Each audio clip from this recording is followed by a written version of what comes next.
ሰላም እንዴት አላችሁ? የኢትዮ ታይምስ ቤተሰቦቻችን ለሰዓቱ የተመረጡ አዳዲስ መረጃዎችን ይዘንላችሁ ቀርበናል። ከመረጃዎቻችን መካከልም በመጪው 7ኛው ዙር ምርጫ ራሴን በእጩነት ላለማቅረብ መወሰኔን ለሕዝብ ይፋ ማድረግ እፈልጋለሁ ሲሉ የአማራ ብሔራዊ ንቅናቄ አባሉና የፓርላማ ተወካይ የሆኑት ዶክተር ደሳለኝ ጫኔ አስታውቀዋል። ዶክተር ደሳለኝ ይህንን ያስታወቁት በማህበራዊ ትስስር ገጻቸው በ7ኛው ዙር ምርጫ ተሳትፎን አስመልክቶ የተሰጠ መግለጫ ሲሉ ባሰፈሩት ጽሁፍ ነው። ይህ በእንዲህ እንዳለም ዳንኤል ክብረት የጦርነት ፕሮፓጋንዳ አሳላጭና አቀጣጣይ ናቸው ሲሉ በትናንትናው ዕለት ዶክተር ደሳለኝ ጫኔ በፓርላማ መናገራቸው አይዘነጋም። ሙሉ መረጃውን በዜናችን በዝርዝር እናስደምጣችኋለን። ጥር 15 ቀን 2017 ዓ.ም የተደረገውን የከፍተኛ ወታደራዊ መኮንኖችና የጦር ግንባር አዛዦች ስብሰባ ረግጠው ከወጡት መኮንኖች መካከል አንዱ የሆኑት ብርጋዴር ጄኔራል ገብረ እግዚአብሔር በየነ ወይም ወዲ አንጥሩ ከ4 ወራት በኋላ በፓርቲ የማይታዘዝ የራሳቸውን ሰራዊት ለመፍጠር በአፋርና ትግራይ አዋሳኝ አካባቢ መውረዳቸውን ይፋ ማድረጋቸው ተገልጿል። በትግራይ ክልል በተፈጠረው ሁኔታ ቅሬታ የነበራቸው የህወሓት ማዕከላዊ ኮሚቴ አባላት፣ የዞንና የወረዳ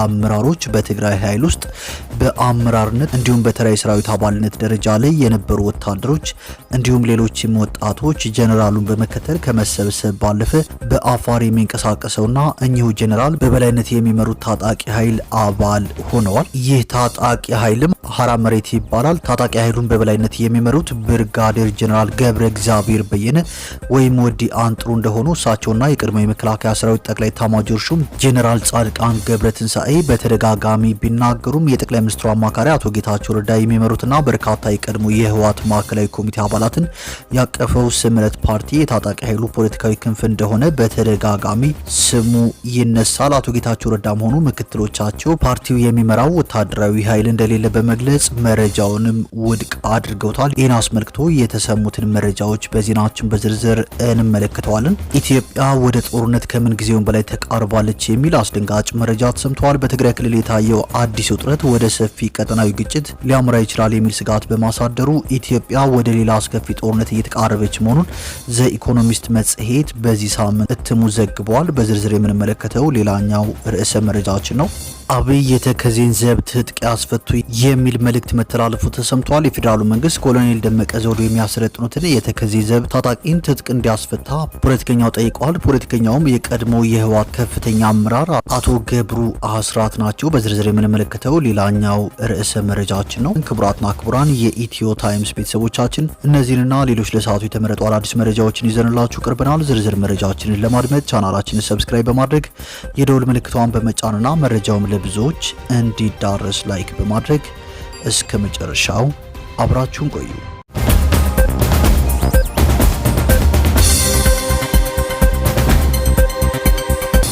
ወደ መጀመሪያው መረጃችን ስናልፍ የአማራ ብሔራዊ ንቅናቄ አብን አባሉና የፓርላማ ተወካይ የሆኑት ዶክተር ደሳለኝ ጫኔ በ7ኛው ዙር ምርጫ እንደማይሳተፉ አስታውቀዋል። ዶክተር ደሳለኝ ጫኔ ይህንን ያሳወቁት በማህበራዊ ትስስር ገጻቸው በ7ኛው ዙር ምርጫ ተሳትፎን አስመልክቶ የተሰጠ መግለጫ ሲሉ ባሰፈሩት ጽሁፍ ነው። ዶክተር ደሳለኝ ባለፉት ዓመታት በህዝብ ተወካዮች ምክር ቤት ውስጥ በኩሩ የባህር ዳር ከተማ ህዝብ ተመርጬ እናንተን ወክዬ ለህዝባችን ሀቀኛ ድምጽ በመሆን ለማገልገል በመቻሌ ታላቅ ክብርና ኩራት ይሰማኛል በማለት ምስጋናቸውንም አቅርበዋል።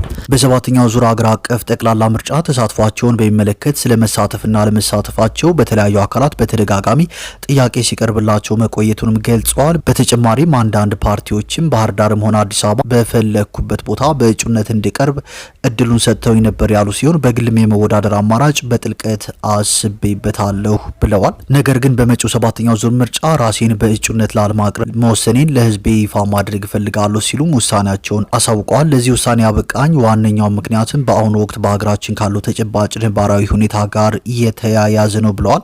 ነጻ ሰላማዊና ፍትሐዊ ምርጫ ለማካሄድ የሚያስችል ምቹ መደላድል አለመኖሩና በፓርላማ ውስጥ ተጨማሪ 5 ዓመታትን በመቆየቴ ለህዝቤ የሚያበረክተው የረባ ጥቅም የሌለው መሆኑንም ተረድቻለሁ ብለዋል።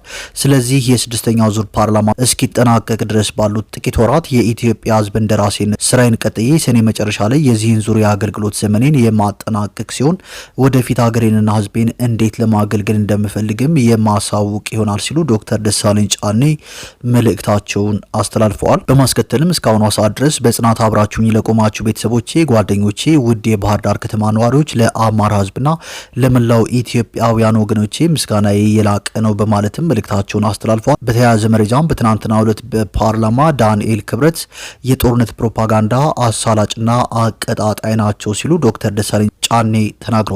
ዳንኤል ክብረት ለኢቢሲ ቦርድ አመራር ኃላፊ ሆነው በፓርላማ ሲሾሙ ዶክተር ደሳለኝ ጫኔ ተቃውሞ አሰምተው ነበር። የዶክተር ደሳለኝ ጫኔ ተቃውሞም ዳንኤል ክብረት እንደሚታወቁት በሚዲያ ለህዝብ ያልተገባ ስም እየሰጡ የሚዘልፉና ተረት በመጻፍ አንዱን ብሔር ከአንዱ በማጋጨት የሚታወቁ የጠቅላይ ሚኒስትሩ የማህበራዊ ሚዲያ አማካሪ መሆናቸው ይታወቃል በማለት ዶክተር ደሳለኝ ጫኔ የተቃውሞ ድምጻቸውን አሰምተዋል። በማስከተልም የበለጠ ደግሞ ህዝብ የሚያውቃቸው በሶሻል ሚዲያ የጦርነት ነገር እየጎሰሙ ለጦርነት ፕሮፓጋንዳ አሳላጭና አቀጣጣይ ሰው ናቸው ሲሉም ተናግረዋል። እናም እኚህ ሰው የኢትዮጵያ ህዝብ አምርሮ የሚጠላቸው በመሆኑ ከህዝቡ በየወሩ 10 ብር እየተቆረጠ ለሚተዳደር ግዙፍ የህዝብ ሚዲያ ሊሾሙና ሊያገለግሉ አይገባም በማለትም ዶክተር ደሳለኝ ጫኔ በትናንትናው ዕለት በፓርላማ ተቃውሟቸውን አሰምተዋል። ወደ ቀጣዩ መረጃዎችን ስናልፍ በትግራይ ክልል የታየው አዲስ ውጥረት ወደ ሰፊ ቀጠናዊ ግጭት ሊያመራ ይችላል የሚል ስጋት በማሳደሩ ኢትዮጵያ ወደ ሌላ አስከፊ ጦርነት እየተቃረበች መሆኑን ዘ ኢኮኖሚስት መጽሔት በዚህ ሳምንት እትሙ ዘግቧል። እንደ ዘገባው ከሆነ ባለፈው አንድ ዓመት ውስጥ የትግራይ ክልል ነዋሪዎች በገንዘብ እጥረት፣ በገበያ መመናመን፣ በከፍተኛ የዋጋ ንረት በተደጋጋሚ የጭንቀት ጊዜያትን አሳልፈዋል። እያንዳንዱ ክስተት በመቶ ሺዎች የሚቆጠሩ ሰዎች ያለቁበትን ጦርነት ትዝታ የሚቀሰቅስ ሆኖባቸዋል በማለትም ዘገባ ጠቅሷል። እንዲሁም በጥር ወር መጨረሻ ላይ የታየው አዲስ ውጥረት ደግሞ ዳግም ጦርነት ይነሳል የሚለውን ስጋት ይበልጥ አባብሶታል። ጥር 21 ቀን በፌዴራል ኃይሎችና በህወሓት ታጣቂዎች መካከል ግጭት የተቀሰቀሰ ሲሆን ይህም የፌዴራል መንግስቱ ወደ ትግራይ የሚደረጉ ማናቸውንም በረራዎች እንዲያቋርጥ ማስገደዱን ዘገባው ያትታል። ከሁለት ቀናት በኋላ የመንግስት ድሮኖች በመካከለኛው ትግራይ ጥቃት ሰንዝረዋል ያለው ዘገባው የትግራይ ጊዜያዊ አስተዳደር ፕሬዚዳንት ሌተናል ጀነራል ታደሰ ወረደ በወቅቱ የነበረውን ሁኔታ ሙሉ በሙሉ ጦርነት የሚመስል ነገር ነው ሲሉ መግለጻቸውንም ዘኢኮኖሚስት ዘግቧል።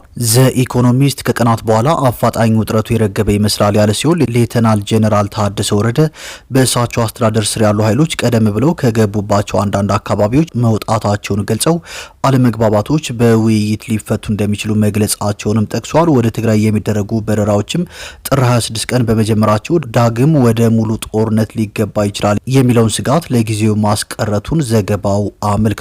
ይሁን እንጂ ዘኢኮኖሚስት ዳግም ግጭት የመነሳት እድሉ አሁንም ከፍተኛ መሆኑን አስጠንቅቋል። ጠቅላይ ሚኒስትር ዶክተር አብይ አህመድ ጥር 26 ቀን በፓርላማ ባደረጉት ንግግር ህወሓትን ኢትዮጵያን ለማፍረስ የሚፈልጉ ካድሬዎች ሲሉ ከሰዋል። መጽሔቱ የጠቀሰው አንድ የህወሓት ባለስልጣን በበኩላቸው የኢትዮጵያ መከላከያ ሰራዊት በሙሉ ኃይሉ እየተንቀሳቀሰ መሆኑን ገልጸው ፖለቲካዊ ትዕግስት ካልተደረገ በስተቀር ሌላ ጦርነት አስከፊ መዘዝ ሊያስከትል እንደሚችል አስጠንቅቀዋል። መጽሔቱ የአሁኑ ቀውስ መንስኤ በቀድሞው ጦርነት ያልተፈቱ ጉዳዮች እንደሆኑ ያብራራል። ጠቅላይ ሚኒስትር አብይ በ2010 ዓ.ም ወደ ስልጣን ከመጡ በኋላ የአማራ ክልል ሚሊሻዎችን ጨምሮ ህወሓትን የሚቃወሙ ኃይሎችን አቀናጅተው ነበር ያለው ዘገባው ከ2013 እስከ 2015 ዓ.ም በነበረው ጦርነት ሰዓት የአማራ ኃይሎች የምዕራብ ትግራይን መቆጣጠራቸውንም ጠቅሷል። በዚህም በመቶ ሺዎች የሚቆጠሩ የትግራይ ተወላጆች በኃይል እንዲፈናቀሉ የተደረገ ሲሆን ብዙዎቹ አሁንም በክልሉ በሚገኙ መጠለያ ጣቢያዎች ውስጥ ይገኛሉ ሲል ገልጿል። መጽሔቱ በህወሓት ውስጥ ያለውን የውስጥ ክፍፍልና የጠቅላይ ሚኒስትር አብይ ከልዩ ልዩ ቀጠናዊ ኃይሎች ጋር ያላቸውን የሻከረ ግንኙነት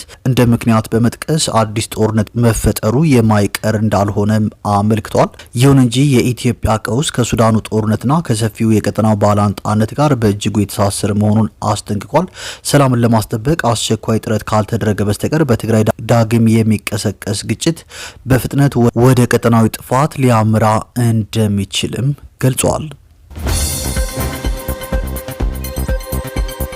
ወደ ቀጣዩ መረጃዎችን ስናልፍ አብይ የተከዜን ዘብ ትጥቅ ያስፈቱ የሚል መልእክት ተላልፏል።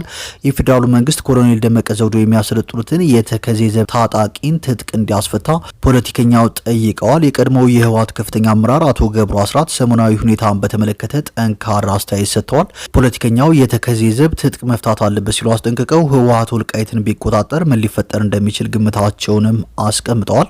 የህወሓት ጄኔራሎች ቅጥረኛ ወታደሮችን እየሸጡ ነው የሚል ክስም አቅርበዋል። አቅርበዋል። ወቅታዊ ሁኔታዎችን በተመለከተ አስተያየታቸውን በመስጠት የሚታወቁት ፖለቲከኛው አቶ ገብሩ አስራት ሰሞንኛውን ሁኔታ በተመለከተ ከሪፖርተር ጋዜጣ ጋር ሰፊ ቆይታ አድርገዋል።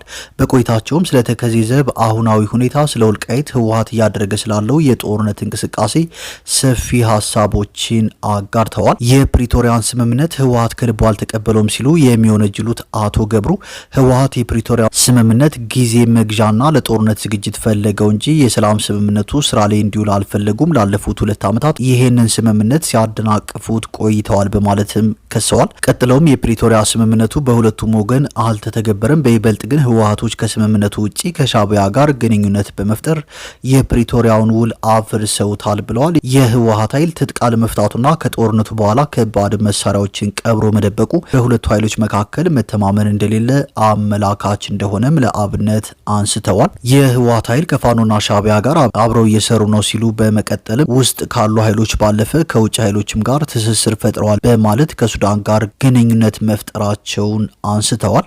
አቶ ገብሩ ህወሓት ከሱዳን ኃይሎች ጋር ግንኙነት ለመፍጠሩ በማሳያነት ያነሱት የህወሓት አርሚ 70 ኃይል በሱዳን መንቀሳቀሱን ነው። የህወሓት ቡድን እንደ ሻዕቢያ ከውስጥም ከውጭም ካሉ ኃይሎች ጋር በመሆን ከግጭት አትራፊ ለመሆን እየሰራ ነው በማለትም ሀሳባቸውን እንዲህ ያብራራሉ። በትግራይ ውስጥ ትልቅ የኢኮኖሚ ፍላጎት አላቸው። ይህን የኢኮኖሚ ፍላጎት በፍትሐዊና ሰላማዊ መንገድ ሳይሆን አሁን እንደሚያደርጉት በህገወጥ መንገድ ማከናወን ነው የሚፈልጉት። ራሳቸው እንዳመኑትም በህገወጥ የማዕድን ዝርፊያ ላይ ተሰማርተዋል። በሌሎች ክልሎችም እንዲሁ ከውጭ ደግሞ ታጣቂዎቻቸውን በቅጥረኛ ወታደርነት በመሸጥ ገንዘብ እያገኙ ነው ሲሉ አብራርተዋል። የህወሓት አመራሮች ሰላም ጠል ናቸው ሲሉ የሚከሱት አመራሩ ከሰሞኑ በጠለምት የታየው ግጭትም ቡድኑ ሰላም እንደማይፈልግም የሚያሳይ ነው በሚሉ ወንጅለዋል። የትግራይ ህዝብ ሌላ ዙር ጦርነት ማየት አይፈልግም፣ ጦርነት እንዳይነሳም እንቅስቃሴ እያደረገ ነው ብለዋል። ከሰሞኑ በጸለምት ጦርነት ሲከፍቱ ማንም የደገፋቸውና የተከተላቸው እንደሌለ በማንሳት ህዝቡ እንዲሁም የክልሉ የፖለቲካ ማህበረሰብ ጦርነት እንደማይፈልግ አሳይቷል ሲሉ አክለዋል። በአሁኑ ሰዓት በትግራይ የጦርነት ስጋት እንዲያንዣብብ ምክንያት የሆነው የህወሓትና ጦር አበጋዞቹ የተሳሳተ ስሌት ነው ሲሉ የሚቀጥሉት ፖለቲከኛው ከኮር በላይ ያሉት የጦር አበጋዞች እኛ የህወሓት ደጋፊ ነን ማለታቸው ትልቅ ችግር የፈጠረ ነው። የጦር አበጋዞቹ ይህን ውሳኔ መቀልበስ አለባቸውም ይላሉ። በማስከተልም የፌዴራሉ መንግስትም ሆነ ህወሓት ከቅን ልብ የመነጨ ሀቀኛ ድርድር ማድረግ አለባቸው ሲሉ አሳስበዋል። ሌላው አቶ ገብሩ በዚህ ቃለ ምልልሳቸው ያነሱት ጉዳይ የወልቃይትን ጉዳይ በተመለከተ ነው። በወልቃይት በአሁኑ ሰዓት በሺዎች የሚቆጠሩ ታጣቂዎች ማለትም የተከዜ ዘብ አባላት መሰልጠናቸውንና እየሰለጠኑ እንደሆነም አስታውሶ መንግስት እርምጃ መውሰድ አለበት ብለዋል። የፌዴራሉ መንግስት ቲዲኤፍ ብቻ ሳይሆን ምዕራብ ትግራይን የተቆጣጠሩ የአማራ ታጣቂዎችንም ጭምር ትጥቅ ማስፈታት አለበት ሲሉ ወደ ወልቃይት ጠንካራ መልእክት ልከዋል። እስቲ እንበልና ህወሓት በለስ ቀንቶት ወልቃይትን ተቆጣጠረን ብል ሰላም ሊያስጠብቅ ይችላል? ፈጽሞ አይችልም። በጦርነት አካባቢውን መቆጣጠር ቢችል እንኳን ዘላቂ ሰላምና ደህንነት ሊያስጠብቁ አይችሉም። ነገ ላይ ነገሮች ሊገለባበጡ ይችላሉ። በጦርነት አካባቢን መቆጣጠር ለነገ ግጭት የሚጋብዝ ነው ሲሉ ማክለዋል በማለት አንድ አፍታ ሚዲያ ዘግቧል። ወደ ቀጣዩ መረጃችን ስናልፍ ከ2 ዓመታት በላይ የተካሄደውን ጦርነት ከቋጨው የፕሪቶሪያው ስምምነት በኋላ ከሰብአዊና ኢኮኖሚ ቀውስ ያልወጣው የትግራይ ክልል ያጋጠመው ፖለቲካዊ ቀውስ በክልል ውስጥ በርካታ ፖለቲካዊ አጀንዳዎች እንዲፈጠሩ ምክንያት ሆኗል። የድርጅቱ ሊቀመንበር ደብረጽዮን ገብረ ሚካኤል የሚመሩት ቡድንና በወቅቱ የጊዜያዊ አስተዳደሩ ፕሬዝዳንት የነበሩት አቶ ጌታቸው ረዳ የሚመሩት ቡድን በየፊናቸው በሚዲያ ፕሮፓጋንዳ ከታገዘ የቃላት ጦርነት አንስቶ በኋላም አመራሮቹ የክልሉ ነቀነቅ ምሰሶ በማለት የሚኮሩበትን የትግራይ ተዋጊ ኃይል እስከ መሰንጠቅ የደረሰ ሁኔታን ፈጥሯል። የጸጥታ ኃይሉ ከፍተኛ ወታደራዊ አመራሮች ከኮር በላይ በመባል የሚጠሩት ጥር 15 ቀን 2017 ዓ.ም ባደረጉት ስብሰባ በአቶ ጌታቸው ረዳ የሚመራውን ጊዜያዊ አስተዳደር በማውገዝ በግልጽ ለህወሓት ያላቸውን ውግንና ሲገልጹ ባለከፍተኛ ማዕረግ ጄኔራሎችን ጨምሮ ብዛት ያላቸው ከፍተኛ ወታደራዊ አመራሮች ስብሰባውን ረግጠው ወጥተዋል።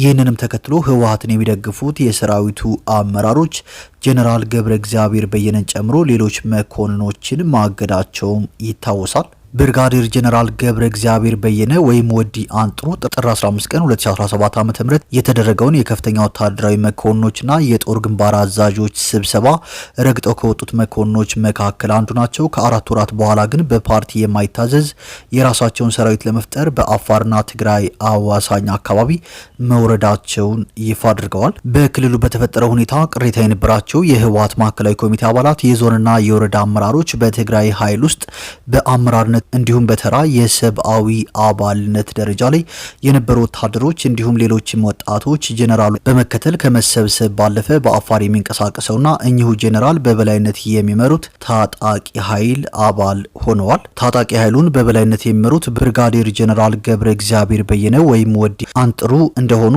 እሳቸውና የቀድሞው የመከላከያ ሰራዊት ጠቅላይ ኤታማዦር ሹም ጄኔራል ጻድቃን ገብረ ትንሳኤ በተደጋጋሚ ቢናገሩም የጠቅላይ ሚኒስትሩ አማካሪ አቶ ጌታቸው ረዳ የሚመሩትና በርካታ የቀድሞ የህወሓት ማዕከላዊ ኮሚቴ አባላትን ያቀፈው ስምረት ፓርቲ የታጣቂ ኃይሉ ፖለቲካዊ ክንፍ እንደሆነ በተደጋጋሚ ስሙ ይነሳል። አቶ ጌታቸው ረዳም ሆኑ ምክትሎቻቸው ፓርቲው የሚመራው ወታደራዊ ኃይል እንደሌለ በመግለጽ መረጃውን ውድቅ አድርገውታል። ታጣቂ ኃይሉ በአፋር ክልል ነፍጥ አንግቦ የሚንቀሳቀስ ከመሆኑ ጋር ተያይዞ በትግራይ ክልል ያለውን ጊዜያዊ አስተዳደር እንዲሁም ህወሓትን ለማስወገድ እንደሚታገል ቢገለጽም የታጣቂ ኃይሉ አመራሮች ግን ወታደራዊ መንግስት የመመስረት ፍላጎት እንደሌላቸውና በክልሉ ውስጥ ሰላማዊ የፖለቲካ እንቅስቃሴ ለመፍጠር እንደሚታገሉም ይናገራሉ። ሆኖም ከ3 ወራት በፊት በደቡብ ትግራይ ወጀራት ተብሎ በሚጠራው አካባቢ እንዲሁም በአፋር መጋሌ ወረዳ ከትግራይ ኃይሎች ጋር በተፈጠረ ግጭት ከሁለቱም ወገን በኩል የሰው ህይወት ጠፍቷል። የክልሉ ሰላምና ጸጥታ ቢሮም ጥቃት ተከፍቶብኛል ሲል ክስ አቅርቦ ነበር።